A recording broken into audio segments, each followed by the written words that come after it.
It's 12 minutes past 2. Ben Jackson with you through until 6. Now, cast your mind back to when you were growing up. We all grabbed a mic, a makeshift mic, and channeled our inner favourite musician and blasted out a dodgy note or two. Some, it has to be said, probably still do. Well, for my first guest this afternoon, having had a love of glam rock and roll from an early age, he discovered music from Marc Bolan and T.rex and began singing tunes in his bedroom in Barrow-on-Soar. Well, it turned out to be a bit more serious than that, as he's decided to become a tribute act. Acoustic Warrior, having had some pretty positive feedback. Jason Rushby, who's now on his second tribute album and looking to put on some more performances. I'm thrilled to say he joins us in the studio. Jason, hi. Hello, Ben. Or Marc Bolan. Yeah, you can call me what you want. But you like music full stop, and I was talking about the fact that you and Julie, who works on the show, both massive heavy metal fans too. Yeah, I mean, I love all music. You know, as any music to me is good music, really. It's whatever sounds good and relative to your mood. You know, I've been caught in the past, you know, listening to the likes of Slipknot, and then my neighbours are knocking on the door going, "Oh, turn that down, will you?" And then next minute, I'm listening to Glenn Miller. I love that. I love it. Is that why you live on a narrowboat? You can crank up the tunes as much as you like? Exactly, yes. Yeah, when the boat rocking. That's quite enough of that. So listen, Jason, talk me through this, because you've made drums, you've created stuff, you're a very creative person, full stop. But the music, how did that all come about? Well, I suppose the creativity always came from the music. Obviously, like you just mentioned, being a young boy, always, you know, listen to the radio or Top of the Pops, and it always just spoke to me, I suppose. And you know, Elvis, you know, was a massive thing for me when I was a kid, or still is. And it's just leaped from one thing to the next, and it's just identifies who and what I am. Really, it's like a religion for me, I suppose, if you like. Really, and is that in what way does that sort of manifest itself? Is that when you wake up in the morning, is it the first thing you think of? Oh yes, yes. Really? And late at night, even in your dreams. Wow. Yeah, you just live and breathe it pretty much all day, every day, and it's. I mean, music, obviously, you know, on an emotional side as well. It's always something that you can always rely on. It's always there. It never lets you down, never fails.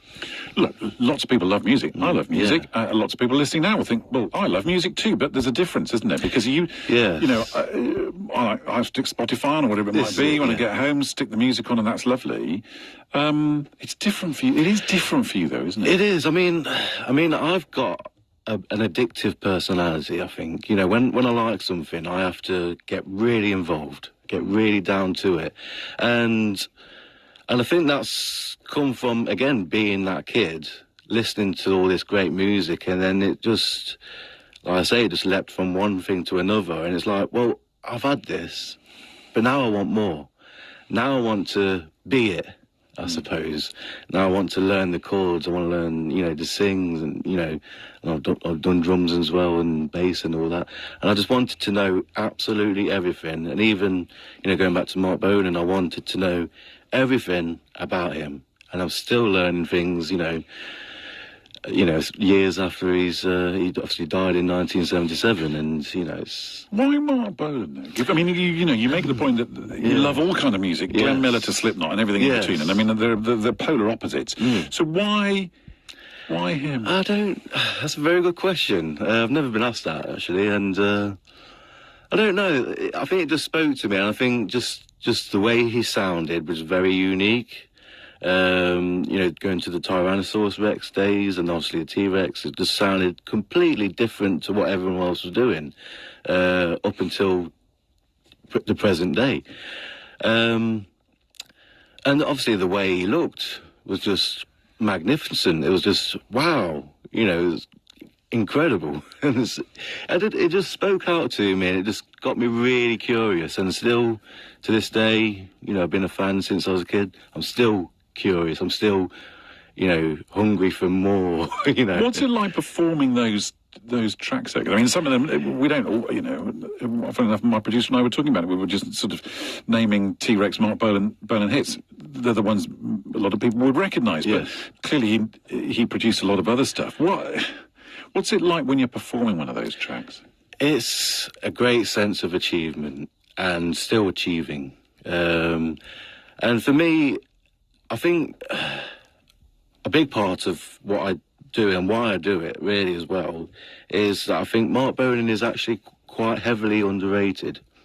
I mean, you know, everyone knows David Bowie, everyone knows Queen or anything like that.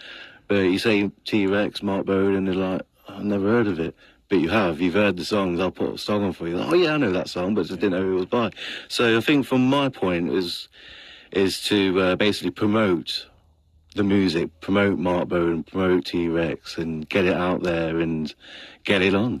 Like what you did there. There you go. The thing with a tribute act is it's a kind of a scary thing to do because so some tribute acts, try to be as close as is possible to the original. Right. Some kind of reinterpret, they put their own stuff on it, that's quite good too. Yeah. Where would you say you are? I interpret it basically. Right. Because it's a solo acoustic act, obviously. T.rex is electric rock band. Obviously started out with acoustic, but yeah, I suppose I've carefully crafted the songs over the years to please the crowd more than it would if I was just playing it how it was on the record. So I've changed keys of the songs and I've changed different chord patterns and stuff like that. So no, it's not note for note perfect, but as well, it's matched up with my voice as well. And are you channeling your inner Marc Bolan, or is it very much you? Oh, that's a good question as well. Probably a bit of both. Yeah, in all honesty. Was it scary the first time you stood up and did it in front of people? I think it's scary every time. Is it? Yeah, but it's always nice to live on the edge, I suppose, you know, so it's like, it's exciting as well. We were talking about you're living on the edge. You live in a narrowboat where it floods half the time. So, I mean, literally and figuratively, it's astonishing. So what does it feel like, though, when you're on stage or you're performing and you're getting the reaction from the crowd? It's the happiest I could ever be. Yeah. You know, someone could turn around and give me 20 million quid.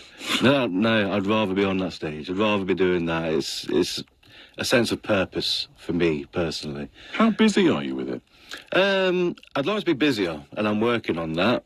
So I've only been doing this, I've resurrected it basically from the past 12 months-ish. Right. So it's still quite early days. So I do need to get my act together, quite literally. Oh. Too many puns in. Another gag. Yes. And just, get out on the road and just, I want to, travel the country doing it, basically, if I can. And you're on the second album now?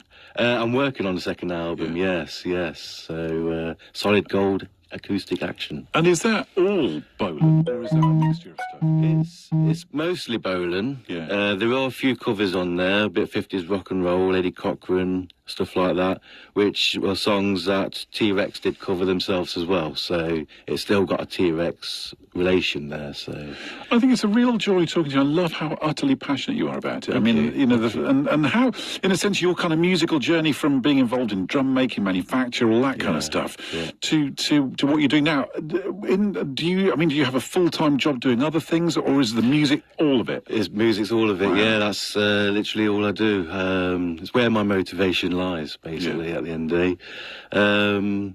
And so, I've just got to make it work and obviously financially work as well. So if somebody's listening to this and thinking to themselves, the thing I absolutely need at my do is a Marc Bolan tribute act, how do they get in touch with you? They can get in touch with me, mostly on Facebook. If you search for Acoustic Warrior, you'll see the logo. That's such a cool name, too. You should have T-shirts made for that. I've got some T-shirts. They are for sale. So we're on Instagram as well, but Facebook's main. That's where you can find me. Acoustic Warrior and emails and phones and all that. So, Jason, it's a real joy. It's a real joy having you in the studio. Thank you ever so much. It's lovely to see you because I know we spoke ages and ages ago. 4 years ago. Was that what it was? Yeah, pre-COVID. That's right. PC back in the days. Oh, blimey. It's really good to talk to you. I love the fact that you're still following the dream. Yeah, because there must be moments where it's a bit hard. Oh, it can. Yes, it can be very mentally and physically draining sometimes. It's like, I'm hanging on to something that's probably there's something else out there. But I think at the end of the day, you just, you know, you got to follow your dreams, ain't you? So, and I think that's what I'm doing. So, and that's how it certainly feels anyway. So, good luck. Yeah, thank you very much, Ben. Good luck. Keep in touch with us, won't you? I will do. Promise. Will do. Right. There you are. Jason Rushby, the acoustic warrior, otherwise known as Marc Bolan, joining us here on BBC Radio Leicester. It's 22 minutes past 2, and I just feel we've got to play this in full.